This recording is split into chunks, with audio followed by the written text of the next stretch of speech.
ಓಂ ಶ್ರೀ ಗುರು ಬಸವಲಿಂಗಾಯ ನಮಃ. ಓಂ ನಮಃ ಶಿವಾಯ. ಸರ್ವರಿಗೂ ಭಕ್ತಿಯ ಶರಣು ಶರಣಾರ್ಥಿಗಳು. ನಾನು ನಿಮ್ಮ ಯೋಗ ಗುರು ವೈದ್ಯ ಶ್ರೀ ಚನ್ನಬಸವಣ್ಣ. ಶ್ರೀಗಂಗಾ ಯೋಗ ನಿಸರ್ಗ ಚಿಕಿತ್ಸಾ ಹಾಗೂ ಆಯುರ್ವೇದ ಸಂಶೋಧನಾ ಕೇಂದ್ರ, ಆರೋಗ್ಯ ಮಹಾಮನೆ, ಬೆಂಗಳೂರು, ಹುಬ್ಬಳ್ಳಿ, ಧಾರವಾಡದ ಹತ್ತಿರ, ಮುರ್ಕಟ್ಟೆ. ತಮ್ಮೆಲ್ಲರಿಗೂ ನಮ್ಮ ಯೂಟ್ಯೂಬ್ ಚಾನಲ್ಗೆ ಭಕ್ತಿಯ ಸ್ವಾಗತ. ಆತ್ಮೀಯರೇ, ಇವತ್ತಿನ ಸಂಚಿಕೆಯಲ್ಲಿ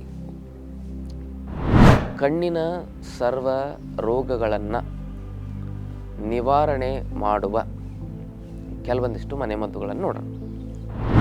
ಬರದಂತೆ ತಡೆಯೋದೇ ಅದರ ಪರಿಹಾರ ಅಂತಕ್ಕಂಥದ್ದು ಮೊದಲನೆಯ ಒಂದು ನನ್ನ ಮಾತು.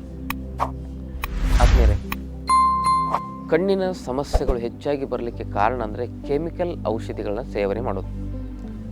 ಈ BP ಮತ್ತು ಸಕ್ಕರೆ ಕಾಯಿಲೆ, ಥೈರಾಯ್ಡು, ಸಂಧಿವಾತ, ಇವುಗಳಿಂದ ಆಪ್ಟಿಕ್ ನರ್ವಸ್ ಸಿಸ್ಟಮ್ ವೀಕ್ ಆಗುತ್ತೆ.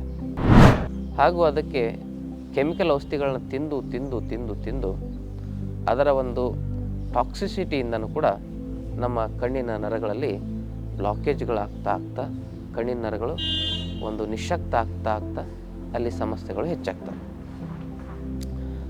ಹೀಗೆ ಹಲವಾರು ರೋಗಗಳಿಗೆ ನಿರಂತರವಾಗಿ ಔಷಧಿಗಳನ್ನು ತೆಗೆದುಕೊಳ್ಳೋದು, ಕೆಮಿಕಲ್ ಔಷಧಿಗಳನ್ನು ತೆಗೆದುಕೊಳ್ಳೋದು ಕಣ್ಣಿನ ಸಮಸ್ಯೆಗಳಿಗೆ ಮೂಲ ಕಾರಣ. ಇನ್ನು ಕೆಲವೊಂದಿಷ್ಟು ಜನರಿಗೆ ಹೆರಿಡಿಟ್ರಿ ಬಂದಿರುತ್ತೆ. ಹೆರಿಡಿಟ್ರಿ ಅಂದರೆ ಅವ್ರ ತಂದೆಗಿರುತ್ತೆ ಆ ಸಮಸ್ಯೆ, ತಂದೆ ತಾಯಿಗಳಿಗಿರತಕ್ಕಂಥ ಸಮಸ್ಯೆ ಮಕ್ಕಳಿಗೂ ಬಂದಿರುತ್ತೆ. ಹಾಗೆ ಇನ್ನು ಕೆಲವು ಸಂದರ್ಭದಲ್ಲಿ ಕಣ್ಣಿಗೆ ಬೇಕಾಗಿರೋ ಪೋಷಕಾಂಶಗಳ ಕೊರತೆ, ಮುಖ್ಯವಾಗಿ ವಿಟಮಿನ್ A ಹೆಚ್ಚಾಗಿ ನಮ್ಮ ಕಣ್ಣಿಗೆ ಬೇಕಾಗ್ತದೆ.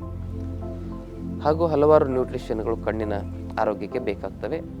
ಆ ಕಣ್ಣಿನ ಆರೋಗ್ಯಕ್ಕೆ ಬೇಕಾಗುವ ಪೋಷಕಾಂಶಗಳ ಕೊರತೆಯಿಂದನೂ ಕೂಡ ಕಣ್ಣಿನ ಸಮಸ್ಯೆ ಬರುತ್ತೆ. ಕೆಲವೊಮ್ಮೆ ಕಣ್ಣಿಗೆ ಏನಾದರೂ ಏಟಾಗಿದ್ದರೆ, ನರಗಳಿಗೆ ತೊಂದರೆ ಆಗಿದ್ರೆ ಕಣ್ಣಿನ ಸಮಸ್ಯೆ ಬರುತ್ತೆ.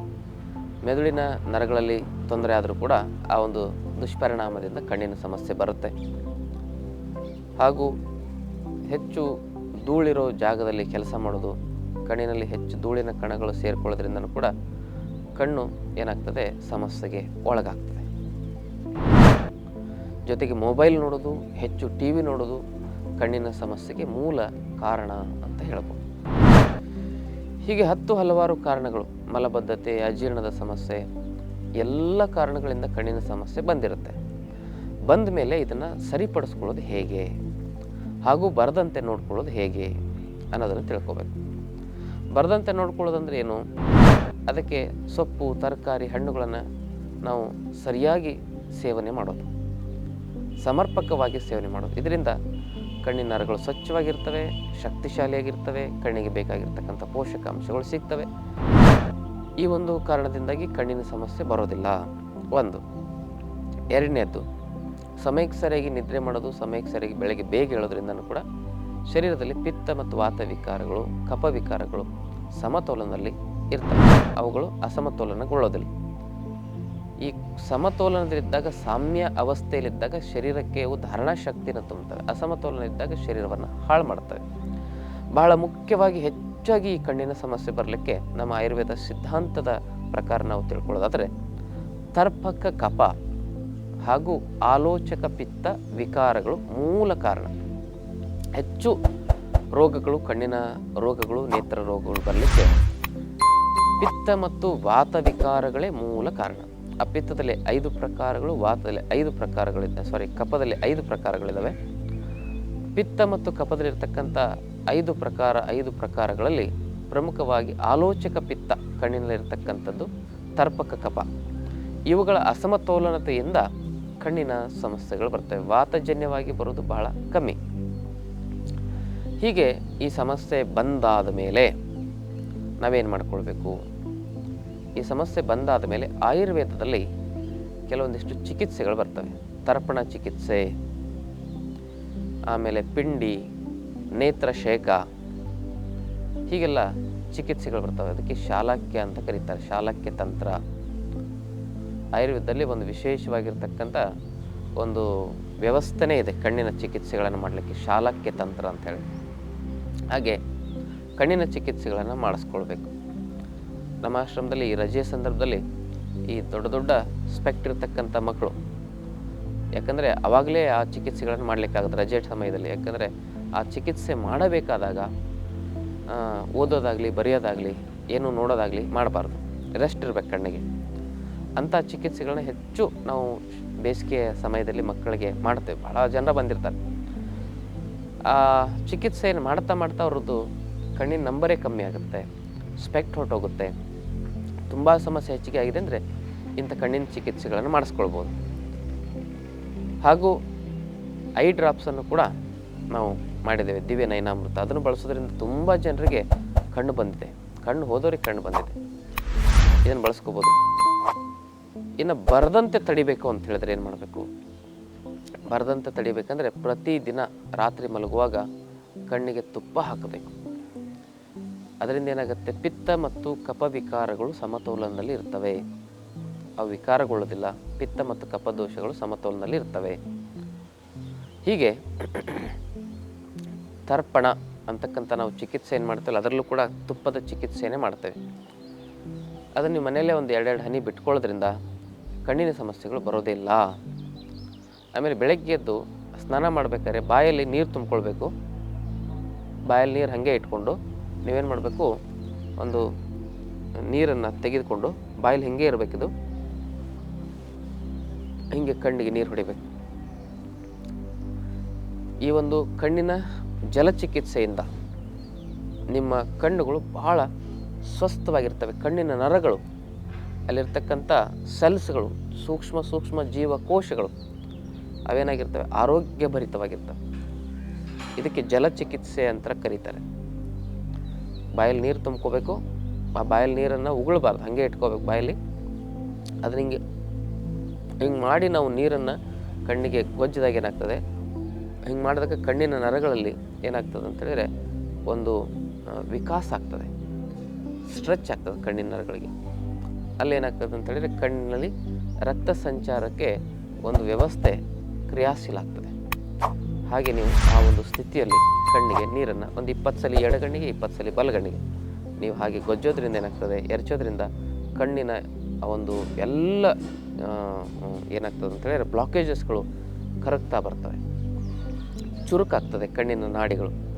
ಆಮೇಲೆ ಡಿಟಾಕ್ಸ್ ಆಗೋದ್ರ ಜೊತೆಗೆ ಎನರ್ಜೆಟಿಕ್ ಆಗುತ್ತೆ, ರಿಫ್ರೆಶ್ಮೆಂಟ್ ಆಗುತ್ತೆ, ರೀಚಾರ್ಜ್ ಆಗುತ್ತೆ. ಐ ಸೆಲ್ಸ್ಗಳು ಏನಾಗ್ತವೆ ಅಂತೇಳಿದರೆ ರೆಜ್ಯುವಿನೇಷನ್ ಆಗ್ತವೆ.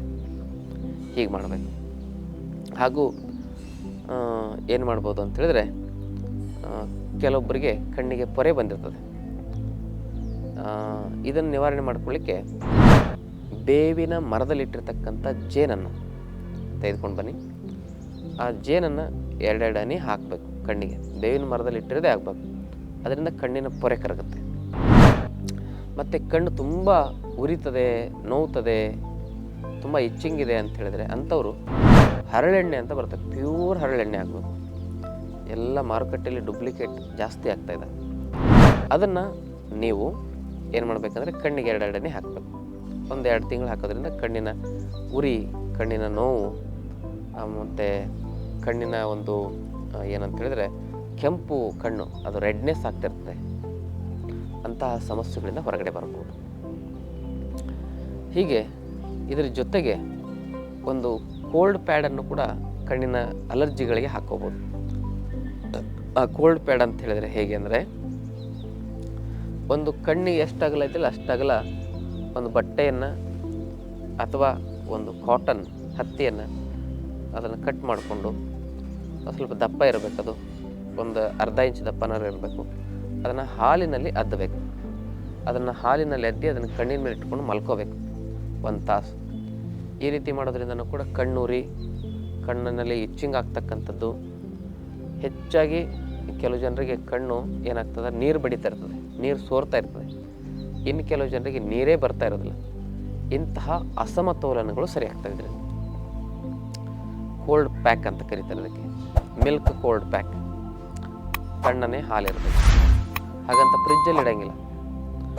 ಅದೆಷ್ಟು ಸಹಜವಾಗಿ ತಣ್ಣಗಿರ್ತದೆ ಅಂಥ ಹಾಲು. ಇದಿಷ್ಟು ಮಾಡೋದ್ರಿಂದ ಕಣ್ಣಿನ ಆರೋಗ್ಯದಲ್ಲಿ ಬಹಳ ಅದ್ಭುತವಾಗಿರ್ತಕ್ಕಂಥ ಹೆಚ್ಚಳ. ಮತ್ತು ಕಣ್ಣಿನ ಆರೋಗ್ಯದಲ್ಲಿ ಸಮಸ್ಯೆಗಳು ಬರಲೇಬಾರ್ದು ಅಂದರೆ ತ್ರಾಟಕ, ಅದರಲ್ಲೂ ಶಿವಯೋಗ ತ್ರಾಟಕ, ಇಷ್ಟಲಿಂಗ ತ್ರಾಟಕ. ಇಷ್ಟಲಿಂಗವನ್ನು ಕೈಲಿಟ್ಕೊಂಡು ಯಾರು ಪ್ರತಿದಿನ ತ್ರಾಟಕ ಮಾಡ್ತಾರೆ ಅವರಿಗೆ ಕಣ್ಣಿನ ಸಮಸ್ಯೆಗಳು ಬರೋದಿಲ್ಲ. ಅದಕ್ಕೆ ಜೀವಂತ ಉದಾಹರಣೆ ಅಂತ ಹೇಳಿದ್ರೆ ಸಿದ್ಧಗಂಗೆಯ ಶಿವಕುಮಾರ ಸ್ವಾಮೀಜಿಗಳು. ಅವರು 100 ವರ್ಷ ಆದರೂ ಕೂಡ 100 ವರ್ಷಕ್ಕೂ ಅಧಿಕವಾಗಿ ಬದುಕಿದರು. ಆದರೂ ಕೂಡ ಕನ್ನಡಕ ಹಾಕಲಿಲ್ಲ. ಅಷ್ಟು ಕಣ್ಣು ಶಾರ್ಪ್ ಆಗಿತ್ತು ಅವ್ರದ್ದು. ಒಂದು ಸರಿ ನಾನು ಅವ್ರ ಹತ್ರ ನಾನೊಂದು ಕ್ಯಾಲೆಂಡರ್ ಮಾಡಿದ್ದನ್ನು ತೋರಿಸ್ಲಿಕ್ಕೆ ಹೋದಾಗ ಒಂದು ಇಂಗ್ಲೀಷ್ ಲೆಟರ್ಸ್ನಲ್ಲಿ ಒಂದು ಏನೋ ಸ್ಪೆಲ್ಲಿಂಗ್ ಮಿಸ್ಟೇಕ್ ಆಗಿತ್ತು. ಸಣ್ಣ ಸಣ್ಣ ಅಕ್ಷರಗಳಿದ್ದು, ಅದನ್ನು ನೋಡಿ ಸ್ವಲ್ಪ ಇದನ್ನು ನೋಡಿ ಸರಿ ಮಾಡ್ಕೊಳ್ಳಿ ಅಂತ ಹೇಳಿದ್ರು. ಇದನ್ನು ತಪ್ಪಾಗಿ ನೋಡಿ, ಮಹಾತ್ಮರ ಮಾತಾಡೋದು ಹೆಂಗಿರ್ತಂದರೆ, ಇದು ತಪ್ಪಾಗಿದೆ ಅಂತ ಹೇಳಿಲ್ಲ ಅವರು, ಇದೊಂದು ಸ್ವಲ್ಪ ಸರಿ ಮಾಡಿ ಅಂತ. ತಪ್ಪು ಅನ್ನೋ ಶಬ್ದನೇ ಬರಲಿಲ್ಲ. ಹಾಗೆ ನಾವು ತಪ್ಪನ್ನು ಹುಡುಕಿ ಅಂದರೆ ಸಾಕು, ಇದು ತಪ್ಪಾಗಿದೆ, ಇದು ತಪ್ಪಾಗಿದೆ, ಇದು ತಪ್ಪಾಗಿದೆ, ಇದು ತಪ್ಪಾಗಿದೆ ಅಂಥೇಳಿ ನಾವು ತಪ್ಪನ್ನು ಹುಡುಕೋದ್ರಲ್ಲಿ ದೊಡ್ಡ ಪಂಡಿತರು ನಾವು. ಆದರೆ ಮಹಾತ್ಮರು ಹೆಂಗಿರ್ತಾರಂದರೆ ತಪ್ಪನ್ನು ಏನು ಮಾಡ್ತಾರಂದರೆ ತಿದ್ದುತ್ತಾರೆ. ತಪ್ಪನ್ನು ಹುಡುಕೋರು ಮಹಾತ್ಮರಾಗೋದಿಲ್ಲ, ತಪ್ಪನ್ನು ತಿದ್ದೋರು ಮಹಾತ್ಮರಾಗ್ತಾರೆ. ಯಾಕೆ ಹೇಳ್ತಾ ಇದ್ದೀನಿ ಅಂತ ಹೇಳಿದ್ರೆ, ನಾವು ಈ ಶಿವಯೋಗವನ್ನು ಮಾಡೋದ್ರಿಂದ ದೈಹಿಕ, ಮಾನಸಿಕ, ಭಾವನಾತ್ಮಕ ಆರೋಗ್ಯವನ್ನು ಕಾಪಾಡ್ಕೊಳ್ಬೋದು. ಬರೀ ಹೊರಗಿನ ಕಣ್ಣು ಕಾಣಿಸೋದು ಮುಖ್ಯ ಅಲ್ಲ, ಒಳಗಿನ ಕಣ್ಣು ಕೂಡ ತೆರೆಯೋದು ಬಹಳ ಮುಖ್ಯ ಆಗ್ತದೆ. ಅದು ಜೀವನದಲ್ಲಿ ಪ್ರೀತಿ, ವಿಶ್ವಾಸ, ಕರುಣೆ, ತ್ಯಾಗ, ದೇಶಭಕ್ತಿ, ವಿಶ್ವಪ್ರೇಮ ಇವೆಲ್ಲವನ್ನು ನಮ್ಮಲ್ಲಿ ಹೆಚ್ಚಿಸ್ತದೆ. ಯಾವ ಕಣ್ಣು? ಒಳಗಿನ ಕಣ್ಣು. ಅದಕ್ಕೆ ಅರಿವಿನ ಕಣ್ಣು ಅಂತ ಹೇಳ್ತಾರೆ. ಹೀಗೆ ಹೊರಗಿನ ಕಣ್ಣಿನ ಆರೋಗ್ಯಕ್ಕೆ ಇವೆಲ್ಲ ಮಾತುಗಳನ್ನು ಹೇಳಿದ್ದೇನೆ. ಶಿವಯೋಗ ಮಾಡೋದ್ರಿಂದ ಹೊರಗಿನ ಕಣ್ಣು ಸ್ವಚ್ಛವಾಗಿರ್ತದೆ, ಒಳಗಿನ ಕಣ್ಣು ಕೂಡ ತೆರೀತದೆ. ಈ ಶಿವಯೋಗವನ್ನು ಯಾರು ಬೇಕಾದರೂ ಮಾಡ್ಬೋದು. ಇದರಿಂದ 100 ವರ್ಷ ಕಣ್ಣಿನ ಸಮಸ್ಯೆ ಬರೋದಿಲ್ಲ ನಮಗೆ. ಮೆಲಟೋನಿನ್ ಹಾರ್ಮೋನ್ ಸ್ರವಿಸ್ತದೆ. ರೋಗಾದಿಗಳು, DNA ರೋಗಾದಿಗಳನ್ನು ಇದು ಸ್ವಚ್ಛ ಮಾಡುತ್ತೆ, ನಿವಾರಣೆ ಮಾಡುತ್ತೆ. ಇದಕ್ಕೆ ಜಾತಿ, ವರ್ಗ, ವರ್ಣ, ಲಿಂಗ, ಆಶ್ರಮ ಭೇದ ಯಾವ ಭೇದಗಳಲ್ಲಿ, ಯಾವ ದೇಶದವ್ರು ಬೇಕಾದ್ರೂ ಮಾಡ್ಬೋದು, ಯಾವ ಧರ್ಮದವ್ರು ಬೇಕಾದ್ರೂ ಮಾಡ್ಬೋದು, ಯಾವ ಜಾತಿಯವ್ರು ಬೇಕಾದ್ರೂ ಮಾಡ್ಬೋದು, ಹೆಣ್ಣು ಮಕ್ಕಳು ಬೇಕಾದ್ರೂ ಮಾಡ್ಬೋದು, ಗಂಡು ಮಕ್ಕಳು ಬೇಕಾದ್ರೂ ಮಾಡ್ಬೋದು, ಸಣ್ಣವ್ರು ಬೇಕಾದ್ರೂ ಮಾಡ್ಬೋದು, ದೊಡ್ಡವ್ರು ಬೇಕಾದ್ರೂ ಮಾಡ್ಬೋದು, ಗುರುಮನು ಮಾಡ್ಬೋದು, ಶಿಷ್ಯನೂ ಮಾಡ್ಬೋದು, ಶ್ರೀಮಂತರು ಮಾಡ್ಬೋದು, ಬಡವರು ಮಾಡ್ಬೋದು. ಯಾವ ಭೇದವೂ ಇಲ್ಲದ ಯೋಗ ಇದು. ಅದನ್ನು ಮಾಡೋದು ಆರೋಗ್ಯದ ಮೂಲ ಶಕ್ತಿಯನ್ನು ನಮ್ಮ ಶರೀರದಲ್ಲಿ ಹೆಚ್ಚಿಸುವ ವ್ಯವಸ್ಥೆಯನ್ನು ನಾವು ಸೃಷ್ಟಿಸ್ಕೊಳ್ಬೋದು. ಈ ಮಾಹಿತಿ ಇಷ್ಟ ಆದರೆ ಬಂಧು ಮಿತ್ರರಿಗೆ ಶೇರ್ ಮಾಡಿ. ಜೊತೆಗೆ ತಾವಿನ್ನೂ ಚಾನಲ್ ಸಬ್ಸ್ಕ್ರೈಬ್ ಮಾಡ್ಕೊಂಡಿಲ್ಲ ಅಂದರೆ ದಯವಿಟ್ಟು ಸಬ್ಸ್ಕ್ರೈಬ್ ಮಾಡಿ. ಗುಣವಾಗದ ಕಠಿಣ ಕಾಯಿಲೆಗಳು ಯೋಗ ಆಯುರ್ವೇದದಲ್ಲಿ ಗುಣ ಆಗ್ತವೆ. ತಾವು ನಮ್ಮ ಜೊತೆಗೆ 5 ದಿನ ಶಿಬಿರಕ್ಕೆ ಅಟೆಂಡ್ ಆಗಬೇಕಂದ್ರೆ ನಾವೇ 5 ದಿವಸ ನಿಮಗೆ ಶಿಬಿರದಲ್ಲಿ ನಿಮ್ಮ ಜೊತೆಗೆ ಆರೋಗ್ಯದ ಮಾಹಿತಿಗಳನ್ನು ಹಂಚ್ಕೊಳ್ತೇವೆ. ಆ ಶಿಬಿರಕ್ಕೆ ತಾವು ಅಟೆಂಡ್ ಆಗಬಹುದು ಅಂತ ಹೇಳಿದರೆ, ಅಟೆಂಡ್ ಆಗಬೇಕು ಅಂತ ಆಸಕ್ತಿ ಇದ್ದರೆ ತಾವು ಕೆಳಗಡೆ ಬರ್ತಕ್ಕಂಥ ನಂಬರಿಗೆ ಫೋನ್ ಮಾಡೋದ್ರ ಮೂಲಕ ತಾವು ರಿಜಿಸ್ಟ್ರೇಷನ್ ಮಾಡಿಕೊಂಡು ಆ 5 ದಿನದ ವಿಶೇಷ ಶಿಬಿರಕ್ಕೆ ತಾವು ಕೂಡ ಪಾಲ್ಗೊಳ್ಬೋದು. ತಮ್ಮೆಲ್ಲರಿಗೂ ಶರಣಾರ್ಥಿ.